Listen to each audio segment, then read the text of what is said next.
Guys, a lot of you know that I like Errol Spence. I think he's a good fighter. I think he's somebody that I've always admired. Somebody that I think, they call, the nickname is the truth. A guy that's come out, and there was a lot of talk about this guy coming up, that there's a guy, kid called Errol Spence, who's special. He's great. He's this, that. But I do think Errol Spence of late, his behavior, the things that he says, I have become a bit of a less of a fan, if I'm honest. I'm not as big a fan as I once was. And I think he does say some silly things, like he can go up and fight Canelo and beat Canelo, which I don't agree with. Also, him saying he beats Mayweather. Now, as a fighter, you're going to believe you can beat Mayweather. Now, I don't see it. I disagree with this statement whatsoever. He says, well, Oscar De La Hoya came close to beating him, and you could use the jab more. I can break him down. I could, and he said something about tiring him out and just physically breaking him down. The man fought Canelo. Canelo's more skilled than Errol Spence. Canelo's bigger than Errol Spence. He couldn't break down Floyd Mayweather. What makes you think you're going to break him down? Mayweather would have picked Errol Spence apart. And he's not even talking about Mayweather now. He's talking about Mayweather in his prime. He's saying when Mayweather fought Oscar De La Hoya, look at the success De La Hoya had. I could have had the same success. I would... No chance. Mayweather would have made quite easy work of Errol Spence. I'm telling you. Errol Spence doesn't have the greatest feet movement in the world, and Mayweather's so sharp, so quick.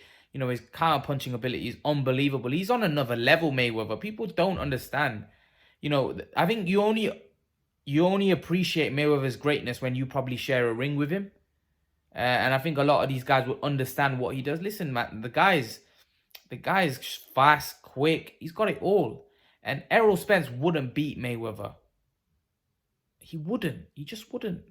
Mayweather would school Errol Spence. I'm telling you guys, he would school Errol Spence.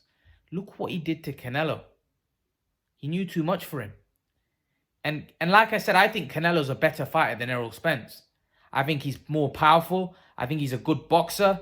I don't think there's much Errol Spence does better than Canelo. Even that green Canelo was very good.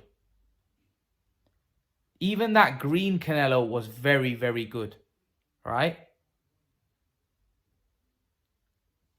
That green Canelo was very, very good. That people don't give Mayweather, oh, he fought a young Canelo. No, that Canelo was brilliant. That Canelo, that one that lost to Mayweather, was a very good fighter also. Yes, he's gone on to develop into a much better fighter now, but even that Canelo was a special fighter. Don't get it twisted. But even though the guy might have been green, the guy, whatever it was, no one else was able to do what Mayweather did to him. Mayweather took him to school. So if Mayweather can take a bigger guy, a skillful guy like Canelo to school, don't you think he could do that to Errol Spence? Mayweather, honestly, Mayweather was a special kind of fighter where, he doesn't look good. He doesn't look that brilliant. But when you get in there with him, you realize that you can't hit this guy. He's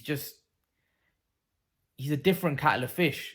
There's a reason why the man's undefeated. There's a reason why he's beating everybody.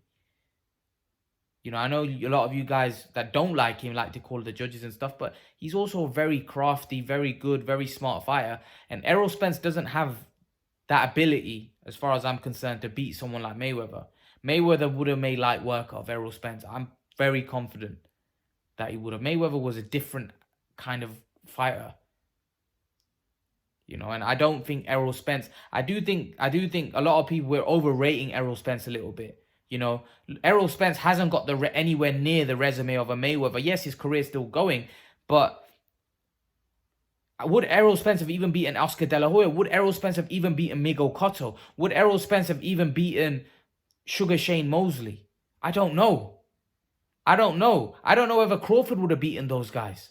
I honestly don't know, because I honestly don't think these guys are as good as some of those guys. I don't think Errol Spence would have beaten Cotto. I think Cotto would have given Errol Spence hell. I think he would have given him hell. Honestly, that would have been a horrible fight for Spence. If we're going off the Brook fight, that was a tough fight. Yes, Errol Spence showed a lot of heart and he's mentally very strong going over to the UK and beating Kell Brook. But let's not get things twisted. That was a tough fight for him. Very tough. And is Kell Brook as good as Miguel Cotto? I don't think so. Is Kell Brook as good as Sugar Shane Mosley? I don't think so. Is Kell Brook as good as Oscar De La Hoya? I don't think so. You know, those guys were great fighters. You know? Great fighters. So, again, like I said, Errol Spence is a very good fighter, but let's not get carried away. You know, Mayweather was different level. He proved it over time and time again. And I don't think either of these young guys that we think like Crawford and Spence would have a chance against him. Either of those guys would lose. That's just my honest opinion. I don't think they would beat Mayweather. Mayweather was different gravy, man. Different gravy. There was so many top fighters that tried to fight and beat him. They couldn't do it. Mayweather was different class. And Spence wouldn't have been able to beat Floyd Mayweather. Simple as that. As far as I'm concerned. Simple as that. You know, he beat better fighters than Spence in his career. So that's my take on it. What do you guys think? Leave your thoughts in the comment section below. And guys, remember to please like, share, subscribe to my channel. I'll see you guys in the next video. I want to thank you all for me reaching 7,000 subs. I appreciate your support. Guys, as you can probably see from my channel art, I have recently started Patreon and Blogger. If you were to click on this icon here, it will take you to my Patreon page. And I just want to take you through my Patreon page. So at the minute, I've got two options. Hopefully, I will increase this if my Patreon grows. But at the minute, I've got one option, which is $1 a month fan donation, which will obviously help me produce better quality content on YouTube and faster for you guys. And I've got another option of $3 a month for 2 live streams a week discussing boxing with myself. You guys will get to speak to me face to face. And I'll take you to my boxing blog. So if you were to click on this B sign here, it will take you to my boxing blogs, which is this page here. And all you have to do is click on here, and that will take you to my boxing blogs where you can see all my different articles that I've wrote. So as you can see, I've wrote 6 articles about different topics. So if you want to click on one of my articles, all you got to do is click on this, and it will take you straight to the article, and you can read it, and you can then go back and read the others if you would like. But yeah, guys, I thought I'd just highlight this to you. So make sure to read my articles. Make sure to subscribe to my Patreon if you're interested. And guys, I thank you for your support. I thank you for me reaching 7,000 subs. Guys, I'm out.